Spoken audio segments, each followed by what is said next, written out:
Summer 2024. Lakeview Shores. Private lake community. A stranger's boat docks where it shouldn't, she says. Get off my lake. Boy! She screams in front of everyone. The crowd gasps. Phone's already recording. He doesn't yell back. Something in his calm makes her hands start shaking. Because somewhere behind her, her own house is about to change owners. What she doesn't know yet will end her reign forever. My name is Marcus Bell, 42 years old, a structural engineer from Charlotte. That June morning I drove up to Lakeview Shores with my 10-year-old daughter, Zoe. Both of us sunburned already from the drive. Both of us grinning at the sight of water glittering through the pines ahead of us. The cabin waiting for us wasn't fancy. Cedar siding, a crooked porch swing, a dock my father built with his own hands 30 years earlier. I'd inherited it after he passed. And every summer since, Zoe and I came back to fish, to breathe, to remember him in the quiet. Lakeview Shores wasn't just a neighborhood. It was a kingdom, and Deborah Whitfield had ruled it as HOA president for 12 straight years. Nobody remembered the last real election. Nobody dared run against her. Her name was on every notice, every fine, every rule nailed to the community bulletin board. I'd met her exactly twice before that summer. Both times at the mailbox kiosk. Both times with a tight smile and a comment about keeping property values up. She had a way of looking at you like she was appraising your worth against some invisible number only she could see. My father, Elijah Bell, had bought our lot back in 1978. Back when this land was cheap pine forest and nobody wanted to live near what they called the swamp lake. He'd told me stories about clearing brush by hand, about neighbors who thought he wouldn't last a season. He lasted 40 years. Planted the willow by the water, and never once mentioned to me the paperwork he'd filed with the county, paperwork I hadn't yet found, folded inside a fireproof box in his closet I hadn't gotten around to opening. The HOA had changed since his time. New families moved in with new money, and Deborah had used every rezoning meeting, every drainage dispute, to tighten her grip on the board. 3 other members sat beside her at meetings, but everyone in the community knew whose vote actually counted. There was a rumor, whispered more than spoken, that Deborah's family hadn't always lived in the big house on the hill. Old Mrs., our neighbor for 2 decades, once told me Deborah's husband had borrowed his way into that place, then changed the subject before I could ask more. I didn't think much of gossip that summer. I had bigger things on my mind. A new engineering contract back in Charlotte. Zoe starting middle school in the fall. The quiet grief of my father's empty chair still sitting on our porch where he used to smoke his pipe. Zoe loved the water more than anything else in the world. She'd wake up before me, tug on her life vest, and beg to take the little aluminum boat out before breakfast. I taught her to read the lake the way my father taught me currents, weeds, the deep shelf near the point. What none of us knew yet was that the lake itself sat on a foundation of old paper. Deeds and easements drawn up decades before any HOA existed, before Deborah Whitfield's name meant anything to anyone. Paper that had quietly outlived every rule she'd ever written. The HOA charged an annual dock fee of $400, payable directly to a PO. Box Deborah managed personally, separate from the community's general account. I'd paid it every year without question. The way you pay a toll without checking who built the road. That first week back, I noticed new signs zip-tied to the community gate. Residents and guests only, violators towed. A friendly wave from Deborah's Range Rover as she passed me on the gravel road felt less like a greeting and more like a security check. I later learned she'd had 6 households fined that spring alone, for mailbox colors, for a basketball hoop left in a driveway, for grass half an inch over the limit. Appeals went nowhere. It was simply nodded along to whatever she proposed. Mrs. Me over coffee one morning. She's got a memory like a steel trap and a grudge to match. Don't give her a reason. I laughed it off then. I didn't yet understand that, to Deborah, a black man docking a boat on her lake was reason enough. My father's old friend, an attorney named Walt Pruitt, still lived 2 lakes over. He'd handled Dad's affairs for decades and had hinted, more than once at the funeral, that there was more to that property than the cabin, though he never explained what he meant. I filed that comment away and forgot it, the way you forget most things said at funerals through a fog of grief. There was too much else to handle. Probate, taxes, Zoe's questions about why Grandpa wasn't coming back. The lake paperwork could wait. Everything could wait. Deborah's reputation for control extended beyond the HOA. She sat on the county's Lake Access Committee, volunteered at the sheriff's fundraiser every year, and had, according to Mrs. Alvarez, a deputy or 2 who owe her favors. Power, in a small lake town, wears many quiet disguises. I noticed, too, that the community's boat launch, the public one, funded by resident dues decades ago, had been fenced off the year before, accessible now only through a locked gate whose combination changed every season and was distributed, curiously, only to Deborah's closest allies. Newer residents didn't ask questions. They'd paid too much for their lake houses to risk Deborah's wrath. And besides, most of them had never known the lake any other way. To them, the fence, the fees, the rules, all of it looked like normal homeowner association business. I was one of the few left who remembered a time before the fence, before the fees, when the lake belonged to whoever loved it enough to take care of it. My father used to say a lake doesn't recognize property lines. People do. They drew them. On our 3rd night back, Zoe and I sat on the dock watching fireflies drift over the water, and she asked me, out of nowhere, why the lady in the big house always looked at us funny. I told her some people just aren't used to change. I didn't believe my own answer. I should have known then that the calm wouldn't last. Deborah Whitfield had run this community for 12 years without a real challenge to her authority. And something about the sight of my father's old boat back on that dock had clearly put a crack in her comfortable kingdom. It happened on a Saturday morning, the lake still glassy with mist, when I rode out to check the crab traps my father used to set near the point. Zoe stayed on the dock, waving, sunlight catching the water like scattered coins. I felt, for a moment, completely at peace.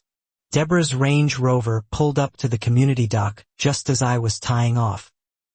Her sunglasses pushed up into blonde-gray hair, a clipboard tucked under one arm like a weapon she'd been waiting all morning to use. She didn't say good morning at all. "Excuse me, who gave you permission to be on this dock?"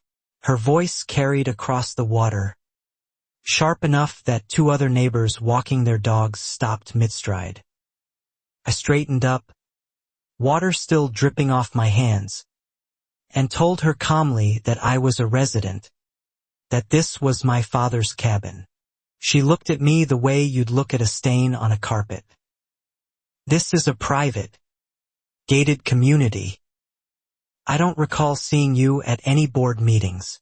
I explained, again, patiently, that I'd owned the property for 2 years, inherited from Elijah Bell, that I'd paid every dock fee on time. Get off my lake. Boy, she said, loud enough now that a small crowd had gathered by the boat ramp, phones already rising, screens catching the morning light. The word landed like a slap in front of my daughter, in front of strangers, in front of a lake my father had loved for 40 years. I felt the old, familiar heat rise in my chest, the kind my father taught me to swallow, to breathe through, because losing your composure in front of people who wanted you to lose it only ever proved their point. So I didn't yell. Quietly, what proof she needed. Proof? She laughed, short and sharp.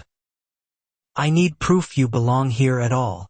Someone in the small crowd murmured something I couldn't hear. Zoe's hand found mine, small and warm and trembling slightly, and that trembling did more to steady my temper than any breathing exercise ever could. I told Deborah I'd bring my deed to the next HOA meeting, that there was no need for a scene in front of our children. She crossed her arms. Self, Mr. Whatever your name is, put it out around here. A neighbor named Priya Nair, whom I'd only waved to before, stepped forward and quietly told Deborah that she recognized me, that she'd seen me at the cabin for 2 summers running. Deborah's jaw tightened. She snapped, though clearly, for everyone watching, it was exactly the point. The crowd thinned slowly, murmuring, phones lowering, but not before at least 3 people had filmed the whole exchange. I gathered Zoe and our crab traps, my hands steadier than I felt, and walked back up the dock while Deborah stood there, watching, arms still crossed, unmoved and unapologetic. That night, Zoe asked me why the lady had called me boy when I was a grown man with gray in my beard. I didn't have a clean answer for a 10-year-old. I told her some people use small words to make themselves feel bigger. She thought about that for a long time. I called Walt Pruitt that evening, my father's old attorney, more to vent than for advice.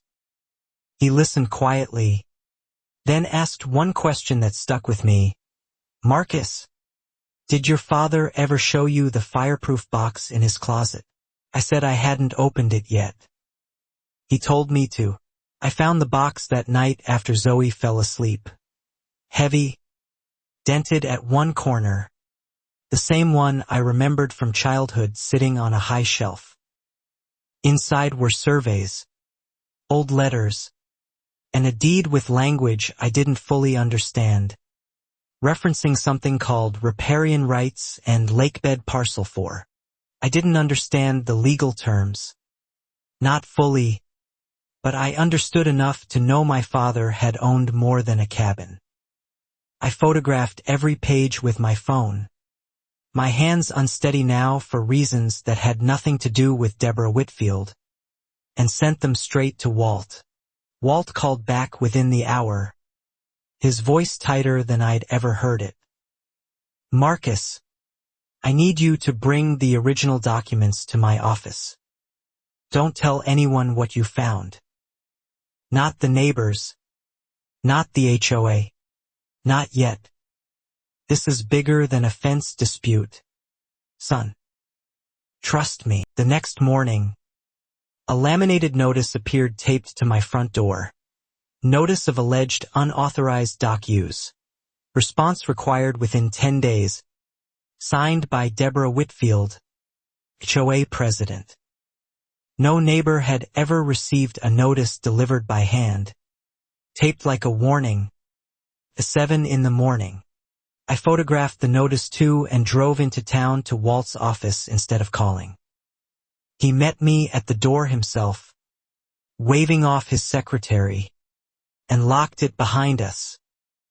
"Marcus," he said, sliding my father's old survey across the desk. "Your father didn't just own a lot. He owned the lake." I stared at him, waiting for the punchline that never came. Walt explained that in 1978, before any HOA existed, my father had purchased the entire lakebed parcel from the logging company that once owned the whole valley, a fact buried under 40 years of assumptions nobody had bothered to check. "The HO," Walt said carefully, "built docks, charged fees, put up fences, all on water your father legally owned outright. When developers carved up the shoreline lots in the 80s, they granted residents access easements. Access, Marcus, not ownership. Running a kingdom on borrowed land." I sat in stunned silence, thinking of every fine, every locked gate, every dollar collected in that separate P.O. box account. Rule suddenly looked less like homeowner governance and more like a very confident, very long-running bluff nobody had ever thought to call. Walt warned me not to move too fast.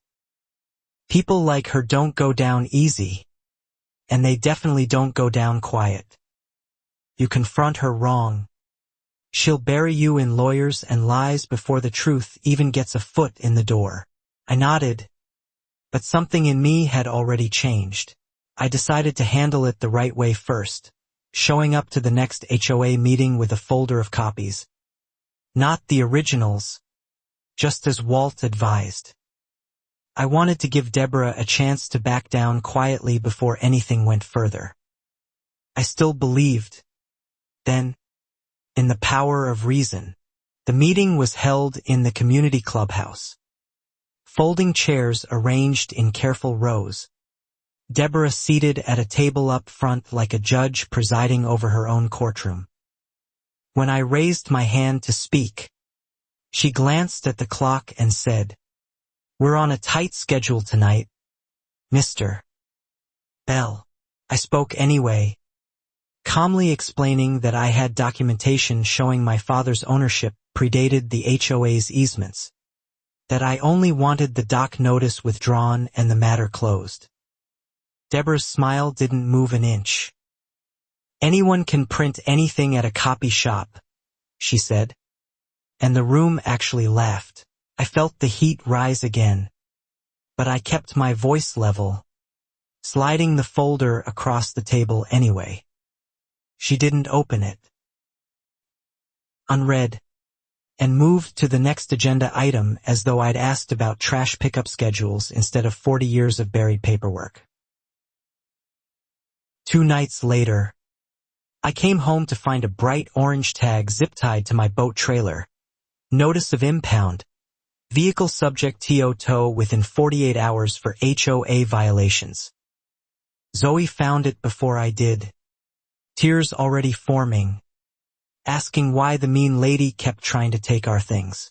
I called the number on the tag and reached, of all people, a deputy named Hank Doyle, who informed me flatly that Mrs. Whitfield has documented repeated unauthorized dock usage, and that towing was standard procedure for repeat violators. I asked what documentation. He said that wasn't something he could share. Mrs.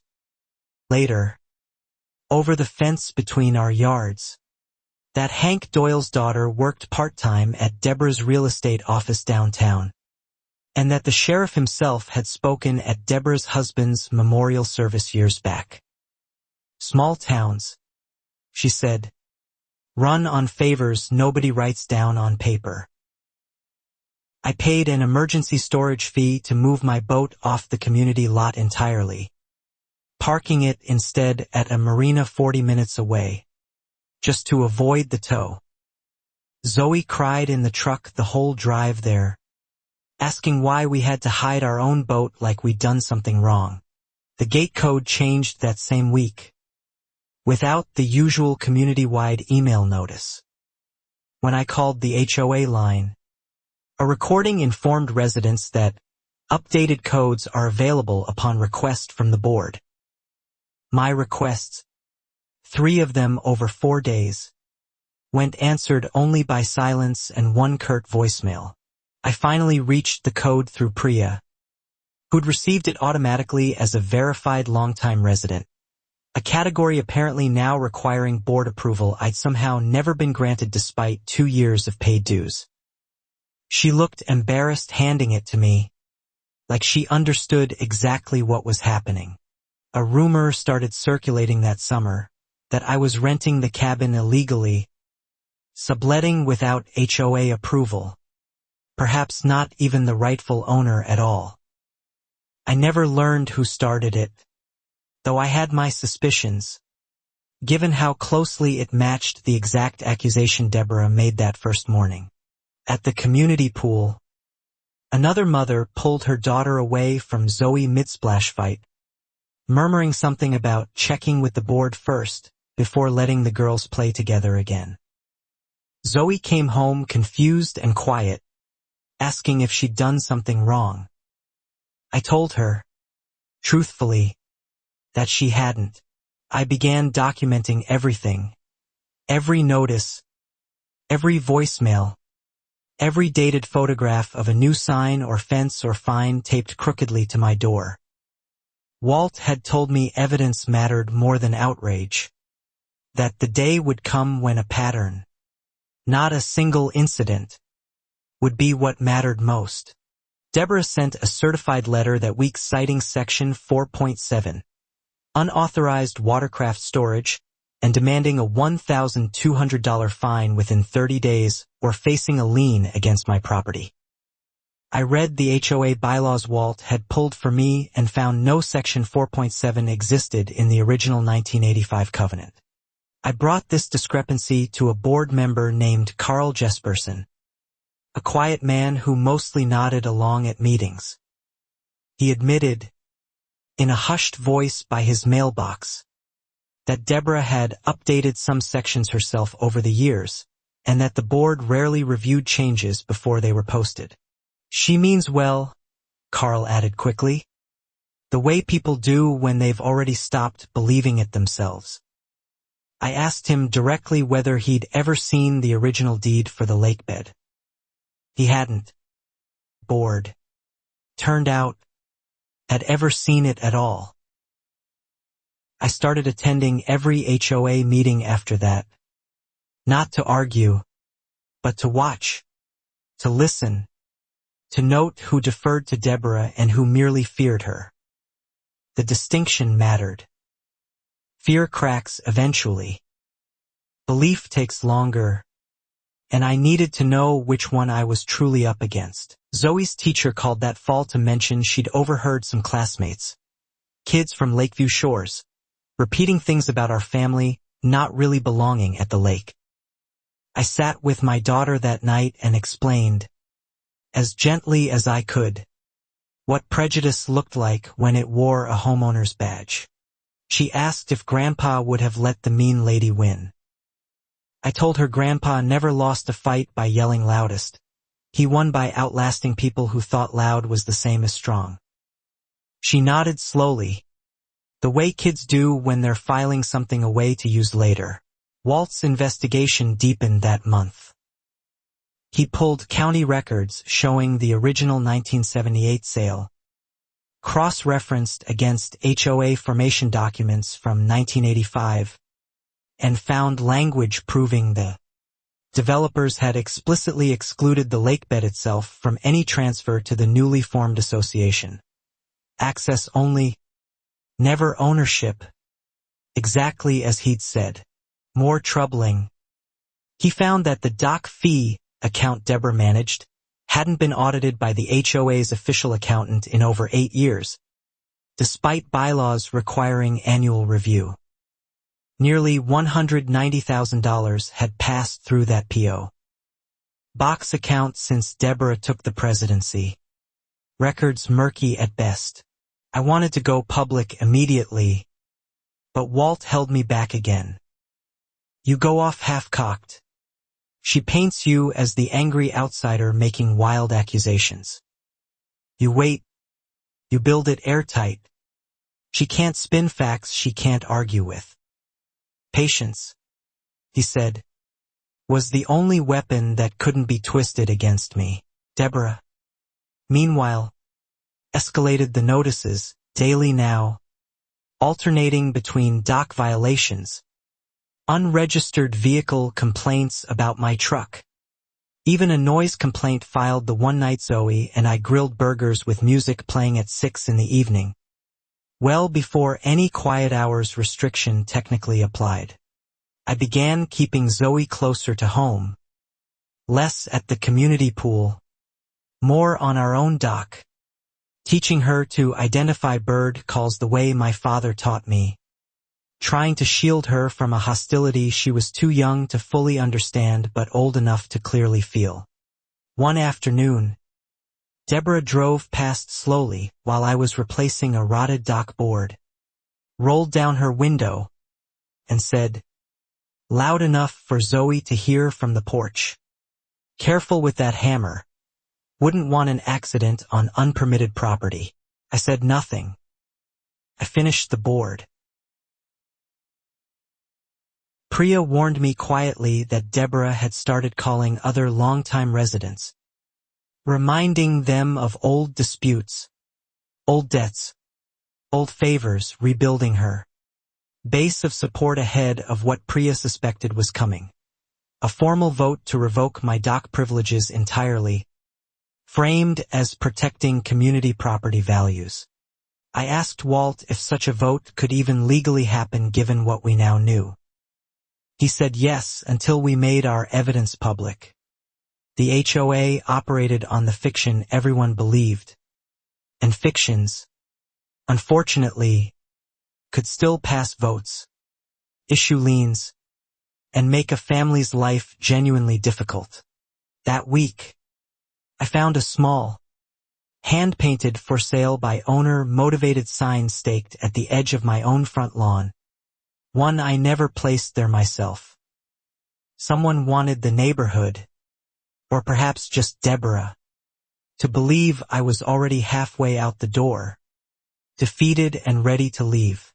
I pulled the sign, photographed it, added it to Walt's growing file, and planted my father's old wooden dock sign back in its place instead. Bell Family. St.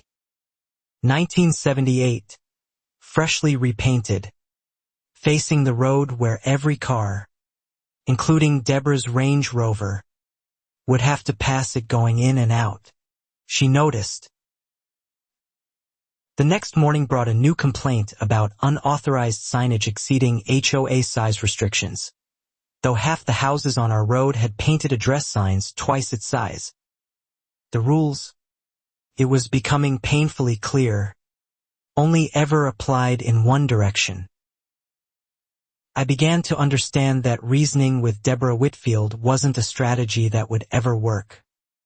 Not because she was stupid, but because she was smart enough to know exactly how much power she held and exactly how little most people were willing to risk challenging it directly. Then, strangely, things went quiet. No new notices appeared for almost 2 weeks in late July. The kind of silence that should have felt like relief but instead made the hair on my neck stand up. The way the lake goes still right before a storm rolls over the ridge.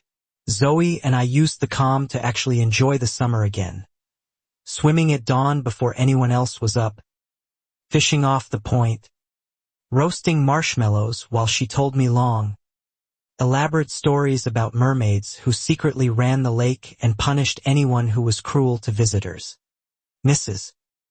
invited us for dinner one of those quiet evenings, and over sweet tea on her porch, she finally told me the fuller story about Deborah's husband, Richard, who died 6 years earlier, a story she'd only ever hinted at before, always stopping herself mid-sentence. Richard borrowed heavy to build that house on the hill, she said, lowering her voice like the walls themselves might report back to Deborah. Borrowed from a local developer who later went bankrupt. Nobody quite knows how they kept it after that. But keep it they did. I asked if she knew who the developer was. She shrugged. Piedmont Timber and Land, if I recall right. Long gone now. Sold off everything they had left back in the early 90s. The name meant nothing to me then. It would mean everything only weeks later. Walt, when I mentioned it, went very quiet on the phone.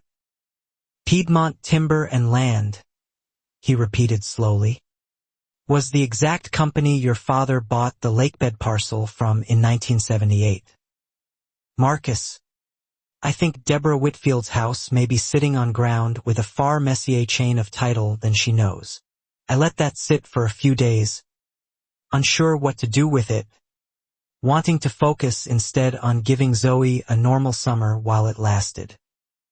We spent an entire Saturday building a driftwood fort at the shallow end of the cove, laughing until our stomachs hurt, briefly forgetting Deborah existed at all.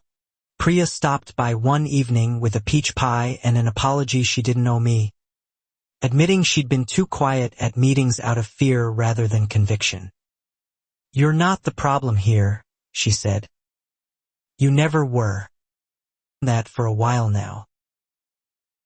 I told her about Walt's discovery regarding Piedmont Timber, careful to keep details vague. Her eyes widened. She said slowly. Deborah's always been strange about property records.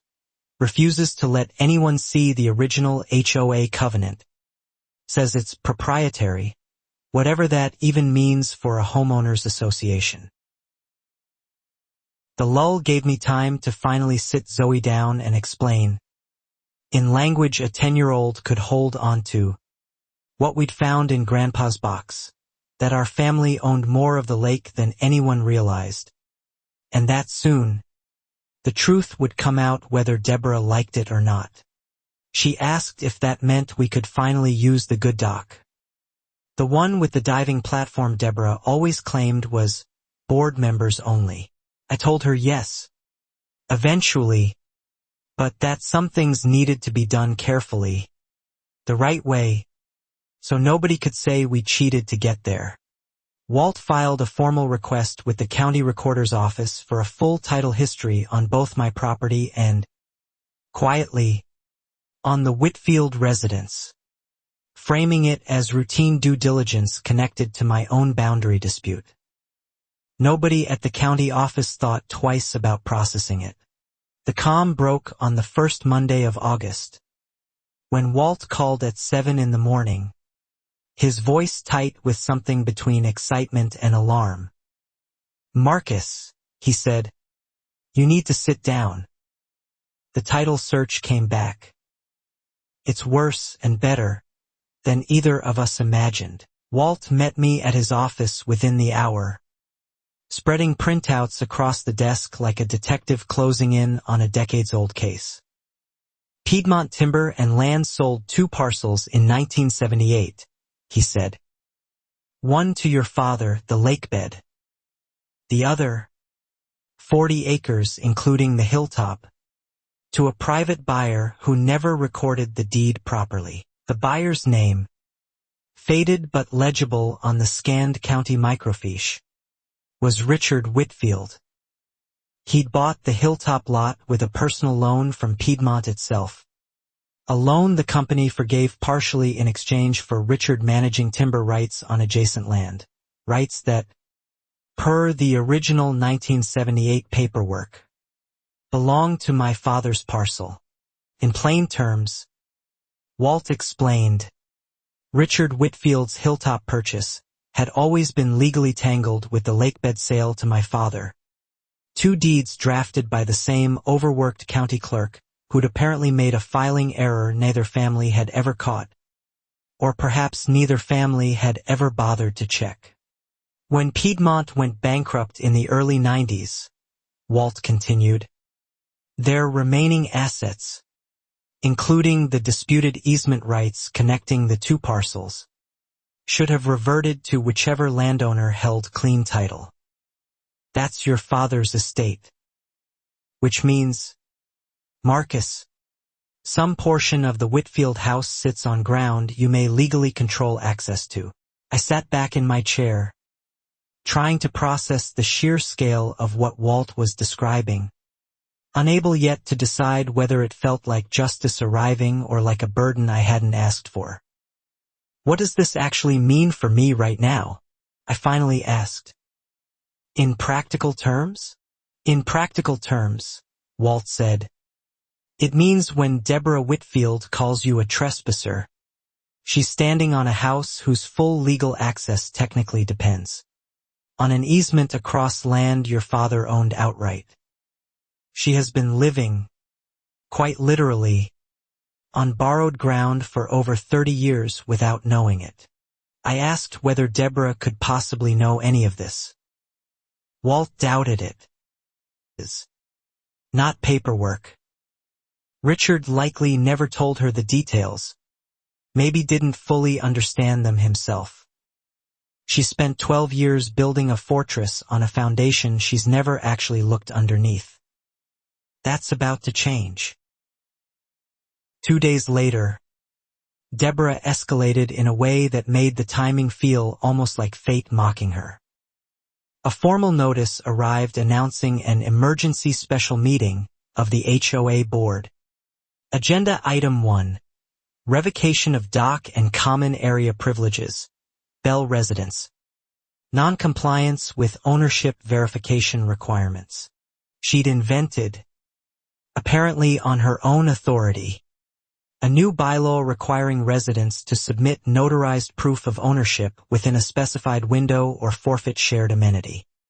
Access entirely a rule that, Walt confirmed after checking, applied retroactively to no one but me, conveniently timed 30 days after my documentation request. I called Priya, who told me the meeting notice had gone out community-wide, framed as being about protecting shared resources from unauthorized use. Language vague enough that most residents assumed it concerned some abstract policy rather than one specific family being singled out in front of the entire neighborhood. Zoe came home from the community pool that same week in tears, telling me the lifeguard, a teenager whose parents sat on Deborah's book club, Priya later confirmed, had checked her wristband twice and then quietly told her the board was reviewing some family memberships before letting her back in. I filed a formal complaint about that incident with the county's fair housing office. More out of documentation than any real expectation of quick action. Understanding now that every small humiliation was becoming a data point Walt could eventually use, however painful it felt to collect in real time. A licensed surveyor appeared at my property line that Thursday without notice, driving stakes into my backyard, claiming Deborah had commissioned an independent boundary review following resident concerns about encroachment. I asked to see his credentials. He admitted, after some prodding, that Deborah herself had paid his invoice directly, in cash. Walt pulled the surveyor's license number that afternoon and found it had lapsed 18 months earlier, meaning the entire review carried no legal standing whatsoever. Another piece of theater designed to intimidate rather than to genuinely establish anything. Another card in Deborah's deck that turned out to be blank. I began recording every interaction on my phone after that, openly, telling anyone who approached my property that I was doing so for my own protection. Word spread fast. Lee stopped appearing near my property line herself, sending instead a rotating cast of board allies to deliver notices in her place. Carl Jesperson showed up one evening looking distinctly uncomfortable, handing me yet another fine notice while avoiding eye contact entirely. "I don't love doing this," he admitted quietly before leaving. But she's got the votes. Marcus. She's had the votes for years. Nobody wants to be the one who crosses her first. I asked him directly what exactly he thought Deborah was afraid of, since none of this behavior made sense for someone secure in her own authority. Carl hesitated, then said something that stuck with me for days. Maybe she's afraid this is the year somebody finally proves she doesn't actually own anything. That comment, more than any document Walt had shown me, crystallized what I now understood about Deborah Whitfield.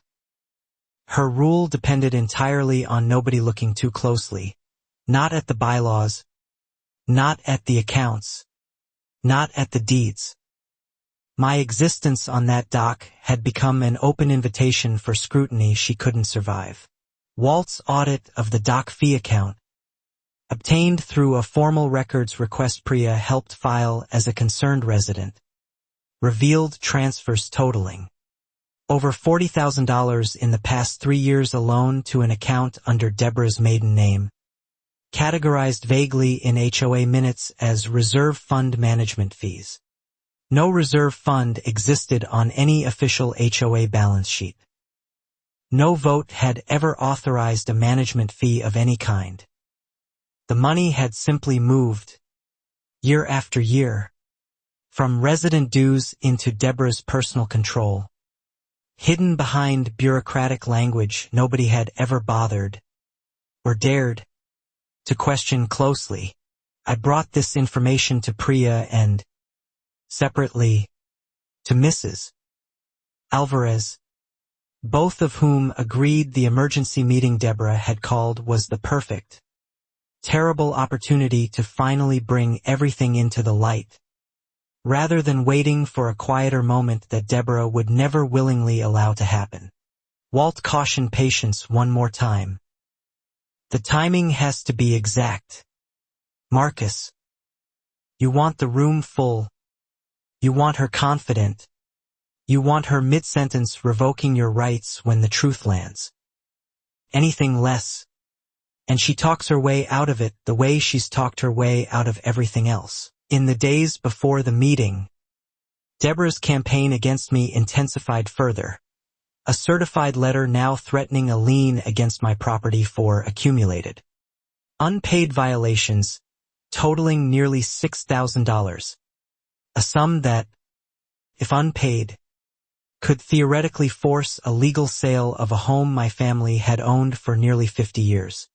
I felt real fear for the first time that summer, not of Deborah's words, but of the machinery she'd built around them, fines that compounded, liens that could actually take root in county records, a system that didn't care about truth until someone forced it to look. Zoe noticed my worry despite my efforts to hide it. "Are we going to lose the cabin?" she asked one night, small and serious in the doorway of my bedroom. I pulled her close and told her the truth, the way my father always told me the truth even when it was hard. No, we weren't losing anything. We were about to win everything back. Walt spent that final week preparing a formal packet, certified deed copies, the county title history, the lapsed surveyor's license, the dock fee account statements, all bound and cross-referenced, ready to hand not just to the HOA board but to a reporter from the regional paper Walt had quietly briefed. I asked why involve the press at all. Walt's answer was simple: because women like Deborah Whitfield don't fold in private rooms. They fold in public ones. When the cost of denial becomes higher than the cost of admitting what everyone can finally see with their own eyes. Priya organized a small, careful network of residents willing to attend the meeting and simply listen. No confrontation planned, just presence, proof that, whatever Deborah said that night, she would be saying it in front of neighbors finally paying real attention instead of nodding along out of habit or fear. Mrs. For her part, quietly informed a few longtime residents about the Piedmont timber connection, careful not to overstate what she knew, letting curiosity rather than accusation do the work of filling the clubhouse that night with more people than any HOA meeting had drawn in over a decade. Deborah, sensing perhaps that attendance would be unusually high, sent a community-wide email reminding everyone that the meeting would address important amenity access policy. A phrase so blandly bureaucratic it almost worked. Except that curiosity, once lit in a small town, rarely extinguishes itself before it's satisfied. I spent the night before the meeting reviewing every document with Walt one final time, making sure I understood not just what each paper proved, but how to explain it simply, calmly, the way my father would have, without shouting, without theatrics, just the unshakable weight of documented fact.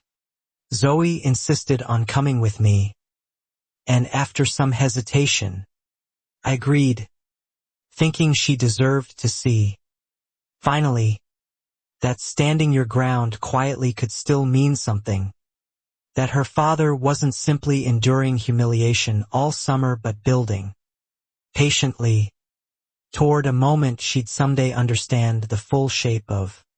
The morning of the meeting, one more notice appeared taped to my door, a final notice of amenity revocation, effective immediately upon board vote that evening, citing my continued failure to provide satisfactory ownership documentation, despite 3 separate written submissions I'd made, each one apparently lost or ignored by the board's secretary.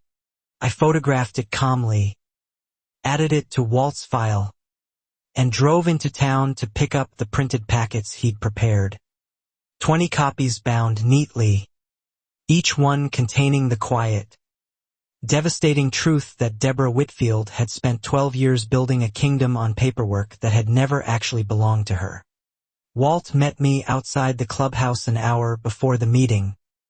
The reporter he'd contacted, a woman named Renata Kwan from the county paper, already seated inconspicuously near the back, notebook out, introduced to no one as anything other than a residence guest, which was, technically, entirely true. Neighbors trickled in steadily, more than I'd ever seen at an HOA gathering, folding chairs filling faster than the clubhouse staff could set them out. Priya caught my eye from across the room and gave the smallest nod, the kind that says, without words, I see you, and I'm here. Deborah entered last, as always, moving through the room like she owned every square foot of it, clipboard in hand, a tight smile fixed in place that faltered, just slightly, when she registered how full the room had become compared to the sparse handful she usually addressed. She took her seat at the front table, gavelled the meeting to order, and moved briskly through the early agenda items, landscaping budgets, a proposed speed bump, visibly eager to reach the item everyone in the room, whether they fully understood why yet or not, had actually come to see. Item 4, Deborah finally announced, straightening her papers with the practiced confidence of someone who had never once lost a vote in this building. Revocation of dock and common area privileges for the Bell residents, effective tonight, due to ongoing failure to verify legitimate property ownership. She looked directly at me as she said it, the same look from that first morning on the dock. The one that had appraised me and found me lacking before I'd said a single word. Mister, would you like to address the board before we proceed to a vote? I stood slowly, Zoe's hand briefly squeezing mine before I stepped forward, Walt's packets tucked under my arm, Renata's pen already moving in the back row. I would, I said, my voice steady in a way that surprised even me. I think everyone here deserves to hear this. I began simply, describing my father's purchase of the lakebed parcel in 1978. Watching Deborah's expression shift from bored condescension to something sharper, more alert, as I laid the county deed on the table in front of the board. The ink faded but the language unmistakably, legally clear. This document, I said, shows that Elijah Bell, my father, purchased outright ownership of the lakebed itself, before this HOA existed, before any of the fences or fees or gate codes you've all grown used to. The community was granted access to the lake. Never ownership. A murmur rippled through the room, chairs creaking as neighbors leaned forward. Deborah's smile had vanished entirely now, replaced by something tighter, more calculating, the look of someone rapidly recalculating just how much damage was about to land in front of everyone she'd spent 12 years commanding. "This is absurd," she said, her voice climbing slightly. "Anyone can forge a piece of paper. I'd expect nothing less from someone determined to undermine this community's rules." I let the accusation hang in the air a moment before responding. Calm. Because I knew what was coming next would need no forgery at all. "It's not just about the lakebed," I continued, sliding a second document forward, the county's original 1978 sale from Piedmont Timber and Land. The same company, the same year, the same overworked clerk's filing error connecting two parcels nobody had thought to compare in over 4 decades.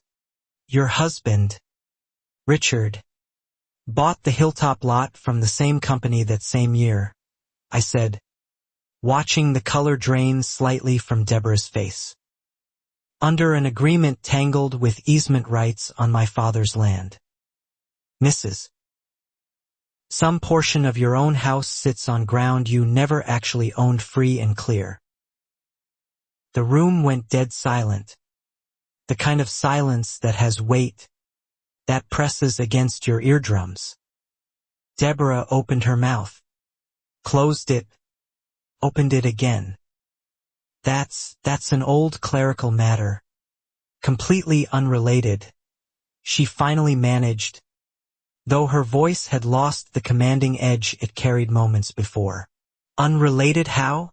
Walt asked from the back of the room, standing now, his own copy of the documents raised. "Because the county recorder's office doesn't seem to think so. Neither, frankly, does state law regarding tangled chain of title on parcels sold by a now-defunct company in the same transaction year." Deborah's eyes darted toward Carl Jesperson and the other board members, clearly expecting them to intervene, to back her, the way they always had. Carl stared at his hands instead. Nobody moved to defend her. The silence that followed said more than any of them could have spoken aloud. "This changes nothing about tonight's agenda," Deborah snapped, straightening her clipboard with hands that betrayed her by trembling slightly. "We are voting on dock privileges, not conducting a title dispute in a community clubhouse. I'll call the vote now." "Before you do that," I interrupted, keeping my voice level though my heart was pounding, "there's one more thing the board should probably see." I slid the third document forward, the dock fee account statements, for decades of resident dues, redirected quietly into an account under Deborah's maiden name. A woman near the front. I later learned she'd sat on the HOA Finance Committee 3 years earlier. Grabbed the papers before Deborah could reach them, scanning the transfer dates, the amounts, her face tightening with each line. "Deborah," she said slowly, "this says $40,000. To you. That's a reserve management fee. Approved years ago," Deborah said quickly, Too quickly, the words tumbling out without their usual polish. It's completely standard practice.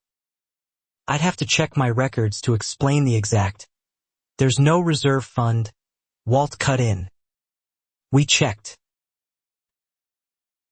Renata Kwan, still seated quietly in the back row, had stopped pretending to simply observe, her pen moving fast now across her notebook, occasionally glancing up to make sure she'd captured names and figures correctly, aware, as everyone in the room now was, that this had stopped being routine HOA business. Deborah's composure cracked further, her voice rising into something closer to panic than authority. This is a coordinated attack, she said, scanning the room as though searching for a single sympathetic face. Mr.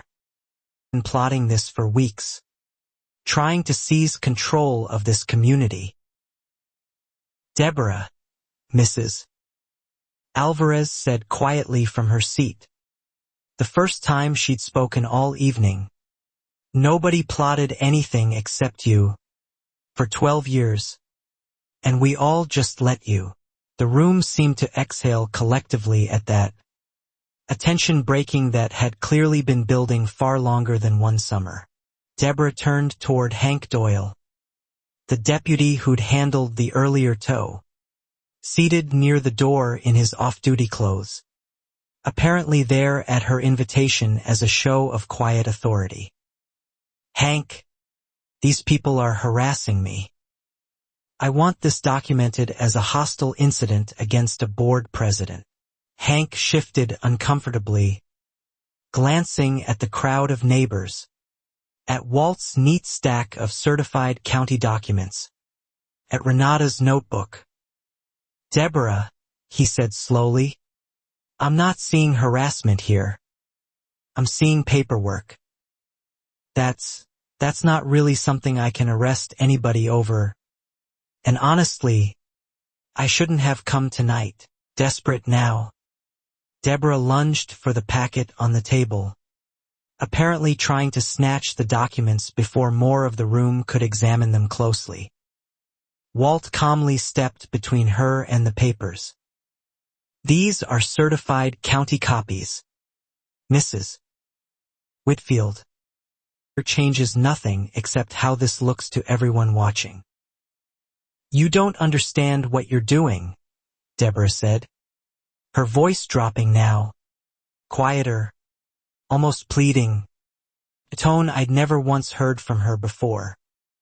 This community, I built this community. 12 years.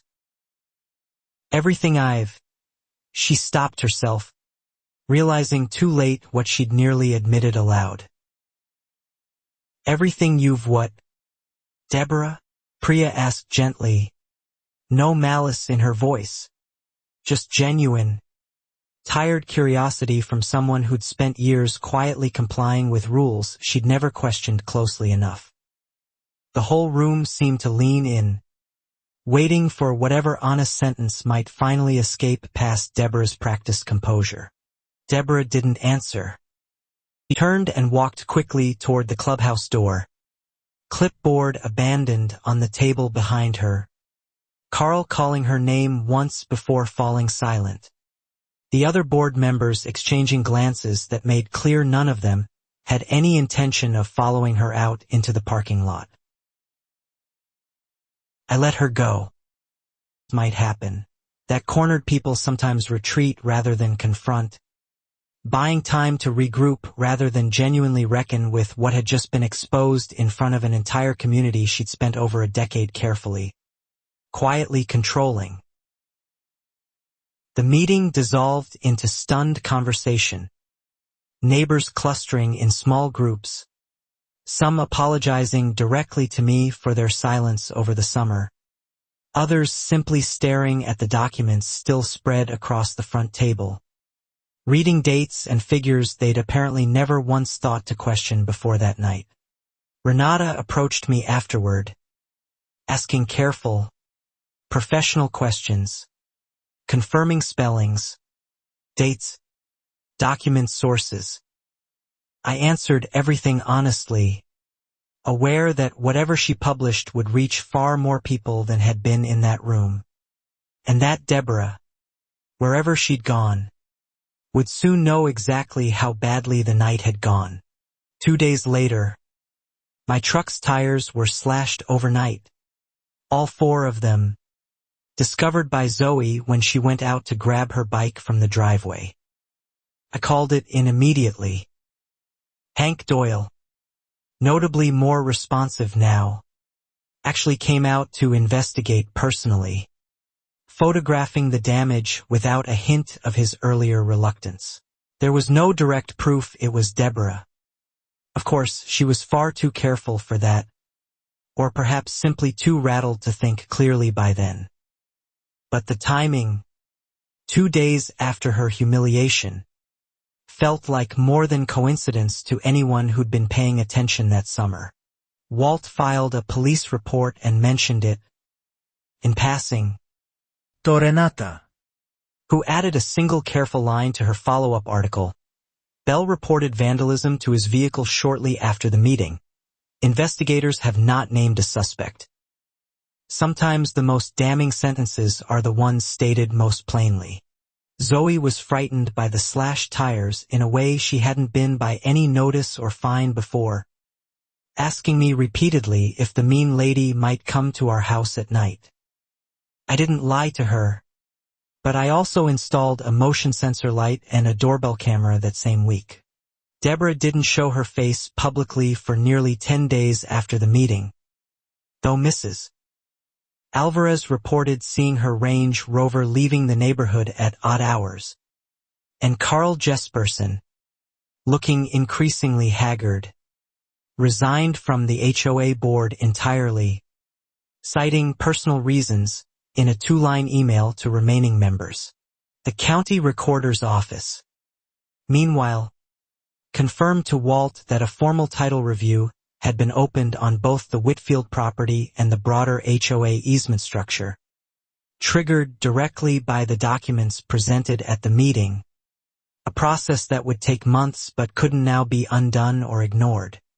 Renata's article ran that Sunday under the headline "Lake Community's Longtime Leader Faces Questions Over Property. Finances, carefully sourced, carefully worded, but devastating in its plain recitation of facts. The deed, the tangled easements, the $40,000, the lapsed surveyor's license, all laid out in black and white.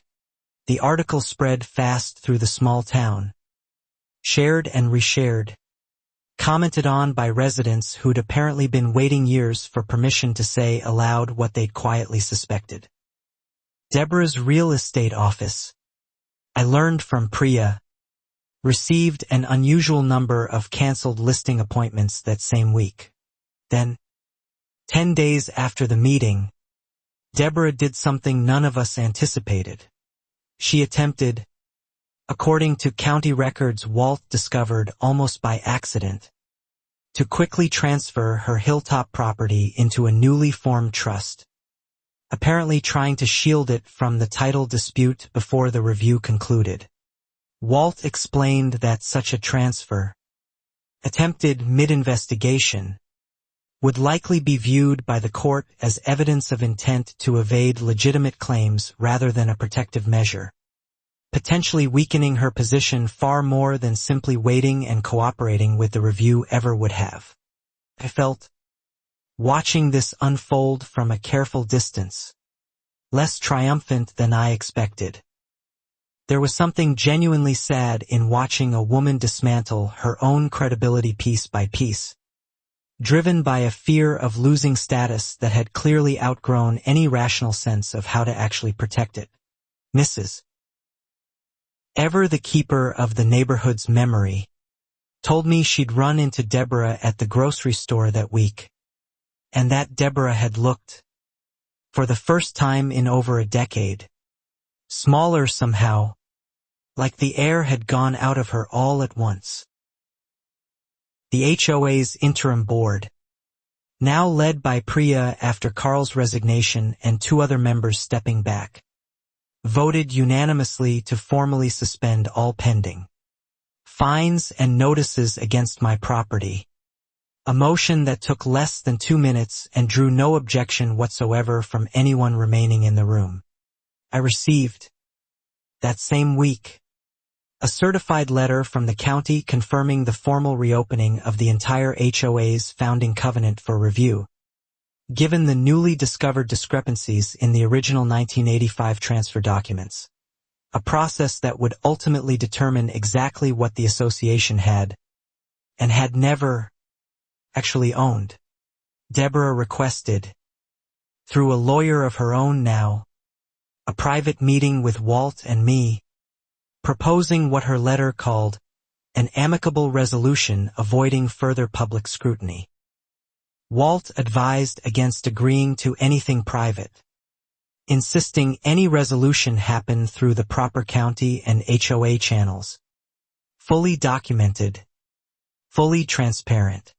I agreed with him completely. I hadn't spent a summer documenting quiet humiliations just to let the final chapter play out behind closed doors, away from the same community that had watched, in that packed clubhouse, exactly how far Deborah Whitfield had been willing to go to protect a lie. Zoe asked me one evening if the mean lady was going to lose her house entirely. I told her I honestly didn't know yet, that the truth had a way of sorting things out fairly.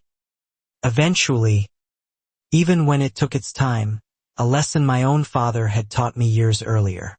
Weeks passed as the county review proceeded methodically, slower than any of us wanted but steady, each new finding confirming what Walt had suspected from the start. I used the time to decide, carefully, what kind of neighbor I actually wanted to be once the dust finally settled around us. I didn't want to evict anyone, didn't want to become the very thing Deborah had been, someone wielding ownership like a weapon over frightened people. I told Walt I wanted to formalize a community lake trust instead, guaranteeing fair, permanent access to every resident, protected legally from ever being controlled by one person again. Walt thought it was a smart move, both morally and strategically. Show the county, show the board, show everyone watching that you're not trying to become the next Deborah. You're trying to fix what she broke. I liked the sound of that more than I expected to, more than any lawsuit ever could. Priya, now effectively running the interim board, asked if I'd be willing to present the trust proposal at the next full community meeting. Once the county review concluded, I agreed, though something in me still braced for Deborah to resurface with one more desperate move before any of it could happen peacefully. That resurgence came sooner than expected. Deborah appeared uninvited at my property one evening. Alone. No clipboard this time. Her composure noticeably thinner than the woman who'd once commanded entire meetings with a single raised eyebrow. We need to talk. Marcus, she said. I kept Zoe inside and stood on my own porch, unwilling to invite Deborah closer after everything that had happened that summer. She asked, quietly now, whether there was any way to keep the trust proposal from including her property, whether some private arrangement could protect what remained of her home. I told her honestly that the trust would follow whatever the county's title review determined. Nothing more. Nothing engineered to punish her specifically. She studied me for a long moment, something unreadable crossing her face. You could ruin me completely if you wanted to, she said. Why? I told her the truth, that my father raised me to believe power used cruelly eventually consumes the person wielding it, and that I had no interest in becoming a cautionary tale myself, no matter how badly she'd treated us that summer. She had no response to that. She simply left. 2 nights later, our dock support pilings were found sawed nearly through, discovered only because Zoe noticed unusual wobbling while checking her crab trap, mercifully before any real weight had been placed on the weakened boards. Had she been standing there fully the next morning, the outcome could have been far worse. I called Hank Doyle immediately, and this time, the investigation moved with real urgency: sawdust residue, tool marks, a partial boot print in the soft mud near the dock's edge, all photographed and logged carefully by a deputy who now seemed genuinely alarmed by what nearly happened to a child. Security footage from Mrs. Alvarez's motion-triggered camera, angled just enough to catch the edge of our shared property line, showed a figure moving along the shoreline.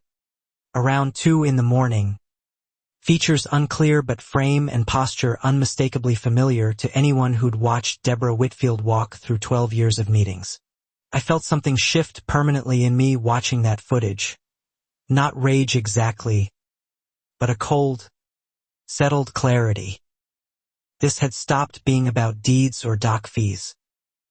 Someone had endangered my daughter, and no amount of buried grief for a woman clearly unraveling could excuse that particular line being crossed. Walt insisted we take the footage straight to the sheriff's department rather than releasing anything publicly first, understanding that attempted sabotage endangering a child was a different category of consequence entirely from property disputes and financial mismanagement, one that could no longer be resolved through community meetings or trust proposals alone. Hank Doyle, to his credit, moved fast this time, securing a warrant within days based on the footage, the tool marks, and testimony from the original surveyor confirming Deborah had paid him in cash specifically to avoid a documented trail, a detail that now looked far more calculated than merely careless. Deborah was arrested quietly on a Tuesday morning, charged initially with reckless endangerment and criminal mischief, the embezzlement investigation from the dock fee account, still ongoing separately through the county prosecutor's office, building what Walt described as a genuinely serious case, well beyond anything a lawyer could talk away. The news moved through Lakeview Shores faster than any HOA notice ever had. This time carried not by Deborah's laminated signs, but by neighbors calling neighbors, disbelief and, for some, quiet vindication mixing together in every conversation happening across every fence line in the community that same afternoon. Renata's follow-up article ran within days. Headline blunt this time: HOA president arrested following dock sabotage. Embezzlement investigation widens.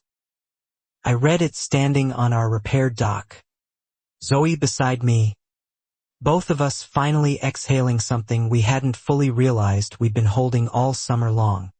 Mrs. Over another pie that evening.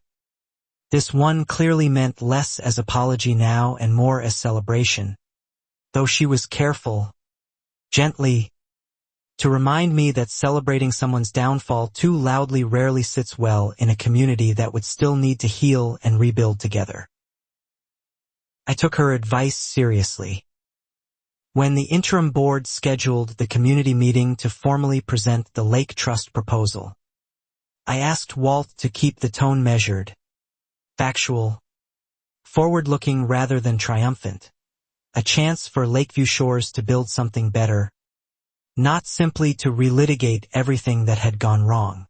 Priya helped draft the trust language alongside Walt, ensuring permanent, equal lake access for every resident, an independently audited fee structure with no single person controlling the account, and a rotating board term limit designed specifically to prevent any future Deborah Whitfield from quietly accumulating 12 years of unchecked authority again. The night before the final community meeting, Zoe asked if the mermaids in her bedtime stories had finally won against the mean woman who tried to keep visitors away from the lake. I told her yes, in a way, though it hadn't been magic that won. It had been patience, documents, and truth. She thought about that for a while, then asked if we could invite the whole neighborhood to a real fish fry at our dock once everything settled down. Mermaids and all, welcoming everyone properly to the lake the way, she said, Grandpa probably would have wanted from the very beginning. The final community meeting drew nearly every household in Lakeview Shores. Chairs spilling out the clubhouse doors onto the lawn. More people than I'd seen gathered anywhere since I was a boy visiting with my father decades earlier. Renata sat near the front this time, no longer hiding her purpose. Priya opened the meeting by reading a brief statement from the county prosecutor's office, confirming that the embezzlement investigation into the dock fee account had identified over $190,000 in unauthorized transfers spanning 8 years, with formal charges expected within the month pending completion of the forensic accounting review. A ripple of murmurs moved through the crowd, though notably quieter than I expected. Less shock than confirmation, as though the community had already, collectively, absorbed the worst of it in the weeks since Deborah's arrest and simply needed to hear it spoken plainly. Once, in a room together, then, unexpectedly, the clubhouse door opened and Deborah walked in, out on bail, dressed plainly, none of the sharp composure she'd once carried like armor. A hush fell over the room. Nobody moved to stop her, though several neighbors instinctively drew closer to their families, uncertain what to expect. I have a right to be heard, she said, her voice smaller than I'd ever heard it, standing near the back rather than claiming her old seat at the front table now occupied by Priya. Priya, to her credit, simply nodded. You do. It's same as always. Deborah walked slowly to the front, facing a room full of people who had once deferred to her without question. I made mistakes, she began, and for a moment I thought, genuinely, she might offer something honest. But everything I did to protect this community's values. It's property, Mrs. Alvarez repeated from her seat, not unkindly, but firmly. Deborah, you took our dues. You tried to sink a family's dock with a child nearby. That's not protecting values. That's just fear, dressed up as leadership for 12 years. And I think you know that now. Deborah's mouth opened, but nothing came out immediately. She looked, for the first time all summer, genuinely lost, standing in front of people who had once laughed at her jokes about property values and nodded along at every fine she'd issued without ever once truly examining the reasoning behind it.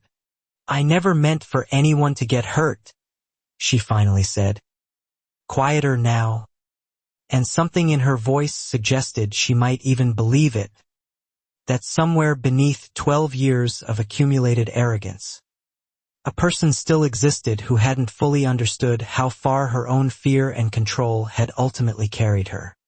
I stood, not out of anger this time, but because the room seemed to be waiting for something from me specifically, some final word to close a summer that had started with a single cruel sentence shouted across a quiet dock. I don't need an apology tonight, I said. I need change.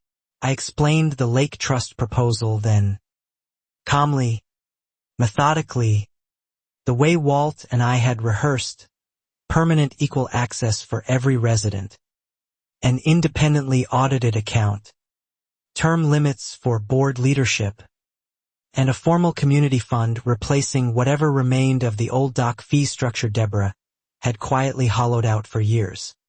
Priya called for a vote, including, notably, Several board members who'd once nodded silently along with every fine Deborah issued, now voting unanimously for a structure designed specifically to prevent the very kind of unchecked authority they'd allowed to flourish for over a decade. Deborah watched the vote from the back of the room, arms no longer crossed defensively but hanging at her sides, the posture of someone who finally understood, completely and irreversibly, that whatever power she'd built in Lakeview Shores had ended, not with a single dramatic confrontation, but with a simple raised hand. She left before the meeting fully concluded, slipping out quietly through the same door she'd once used to command entire rooms into silence. Nobody followed her out this time. Nobody needed to. Collectively, moved past whatever hold she'd once held over their Tuesday evening meetings. Renata approached me afterward for a final quote for her closing article. I kept it simple, thinking of my father's dock, of Zoe's small hand trembling in mine that first terrible morning. This was never about one lake, I told her. It was about who gets to decide who belongs somewhere. The article ran that weekend under a headline that spread further than any previous coverage. Local outlets picking it up, then regional ones. The story of a small lake community dismantling a decade of quiet fraud resonating with readers far beyond Lakeview Shore's modest gated entrance and gravel roads. Walt called a week later with an update on the County Title Review's final determination. My father's original 1978 purchase confirmed as valid, uncontested lakebed ownership, alongside a formal ruling establishing the community's easement rights permanently under the new trust structure Priya's board had already begun implementing. The Whitfield Hilltop property, meanwhile, remained legally Deborah's, though now clearly burdened with the same easement obligations that had always technically applied, simply enforced for the first time in over 30 years. A resolution Walt described as fair rather than punitive. Exactly the outcome I'd hoped we could reach. Deborah's criminal case moved forward, separately through the county prosecutor's office.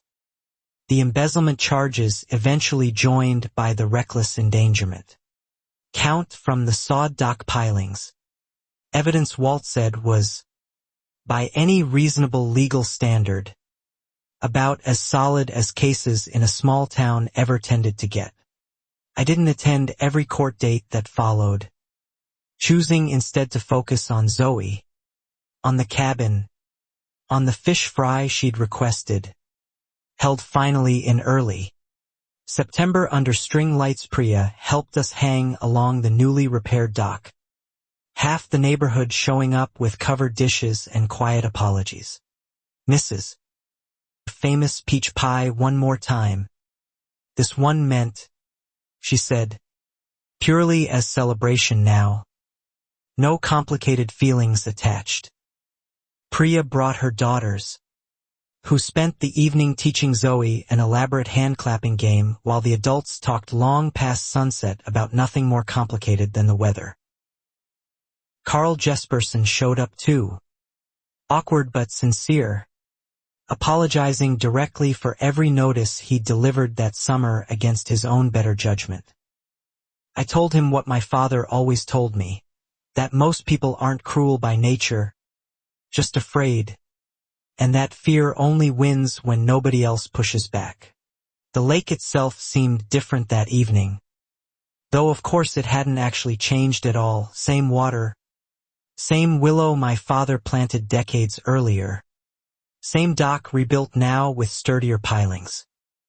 What had changed was who felt welcome standing on it, and that, I realized, mattered more than any deed. Zoe fell asleep on the porch swing before the last of the fireflies disappeared into the pines, exhausted from an entire evening of laughter that had nothing to do with fear or fines or a woman who once screamed at her father across still morning water in front of frightened strangers.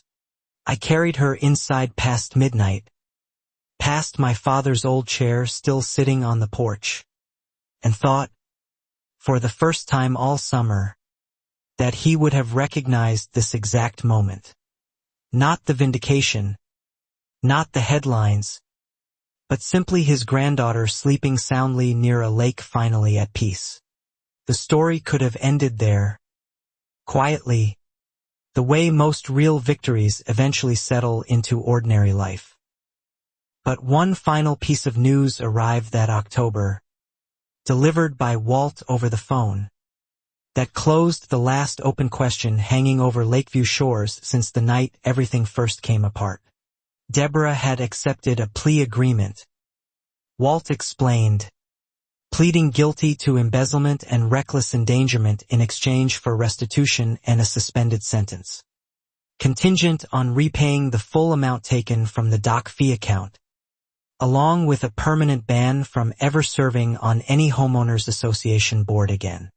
The restitution total, once the forensic accountants finished their final tally, came to just over $210,000 accumulated across nearly a decade, a sum Deborah would spend years repaying, funded in part, Walt mentioned quietly, by the eventual sale of the Hilltop house she could no longer afford to maintain alone. I felt no satisfaction hearing that particular detail, only a strange, settled sadness, the kind that comes from watching someone's carefully constructed life collapse under the weight of choices that could have gone so differently had fear and control never taken root the way they clearly had for her. Mrs. And almost as an afterthought one afternoon, that she'd finally remembered where Deborah's harshness toward newcomers had first started, decades earlier, when Richard had fired a young black employee from his contracting business over a dispute Deborah herself had reportedly encouraged, a story nobody in town had discussed in years. I didn't know what to do with that information exactly, except to understand, finally, that whatever had happened on our dock that first morning likely wasn't really about me at all, but about old fears and old grievances Deborah had never once examined honestly in over 30 years of quiet resentment. It didn't excuse anything. Ending where cruelty comes from doesn't obligate you to forgive it, only to recognize it clearly enough that you don't accidentally become it yourself somewhere down the line. I held onto that distinction carefully as the year moved toward its close. The Lake Trust held its first formal election that November, Priya running unopposed for a 2-year board term limits now written permanently into the communities bylaws alongside independent annual audits. Neither she nor any future president could quietly circumvent the way Deborah once had for over a decade unchecked. I declined a board seat myself when Priya offered, telling her honestly that I'd had enough of HOA meetings to last several lifetimes, that I simply wanted to fish with my daughter, fix the porch swing, and watch the willow my father planted keep growing undisturbed for another 40 years. The community held a small ribbon cutting that December at the newly public boat launch. The fence finally removed, the combination lock replaced with an open gate accessible to every resident equally. Zoe cutting the ceremonial ribbon herself with oversized scissors Priya had found at the hardware store downtown. Renata covered the ribbon cutting too, her final piece on Lakeview shores framing it not as a scandal story anymore but as a quiet portrait of a small community, rebuilding trust after years of unchecked authority. A story, she wrote, about ordinary people finally choosing to look closely at what they'd allowed. Walt retired from active practice that winter, though he still called occasionally, checking in on Zoe's schoolwork more than any legal matters by then, joking that our case had been the most satisfying of his 40-year career precisely because, in the end, nobody involved had actually needed a courtroom to find justice. I ran into Deborah exactly once more, That following spring, at the same grocery store, Mrs. Alvarez had once described her leaving looking smaller than before. She was thinner, quieter, pushing a cart alone. She saw me and hesitated, clearly unsure whether to speak at all after everything between us. "I'm sorry, Marcus," she finally said, and this time, standing in a fluorescent-lit aisle with nothing left to protect or perform. It sounded different than anything she'd said in that crowded clubhouse months earlier, smaller, plainer, the kind of apology that comes only after every other option has run out. I told her I accepted it, not because it undid anything, but because carrying the anger further than necessary would have cost me more than it cost her at that point. She nodded, said nothing else, and pushed her cart toward the checkout while I finished picking out Zoe's favorite cereal. I drove home that afternoon thinking about my father, about the fireproof box that had started everything, about how he'd never once mentioned owning the lake bed in 40 years of quiet ownership. Content simply to fish, to build his dock, to let the water belong to whoever loved it honestly. Maybe that was the real lesson underneath everything that summer. Not the deed, not the trust, not even Deborah's fall from 12 years of unchecked authority, but the simple, stubborn fact that some things are worth protecting quietly, patiently, without ever needing to shout louder than the person trying to take them. Zoe still tells the mermaid story sometimes, though it's changed slightly with each retelling, the mean woman softening a little more each time, replaced increasingly by a lake that simply, finally, welcomes everyone the way it always should have, the way my father clearly intended it to from the very beginning. Priya's board approved a small plaque for the public boat launch that spring. Simple bronze lettering reading Lakeview Shores, open to all, dedicated, at the community's insistence rather than mine, to the memory of Elijah Bell, whose quiet 40-year ownership had ultimately outlasted every fence built to hide it. I stood at that dedication with Zoe's hand in mine, the same hand that had trembled that first terrible morning, now steady, confident, unafraid of the water or the people gathered around it. Mrs. Little. Priya gave a short, genuinely warm speech. Nobody mentioned Deborah's name at all. That felt right.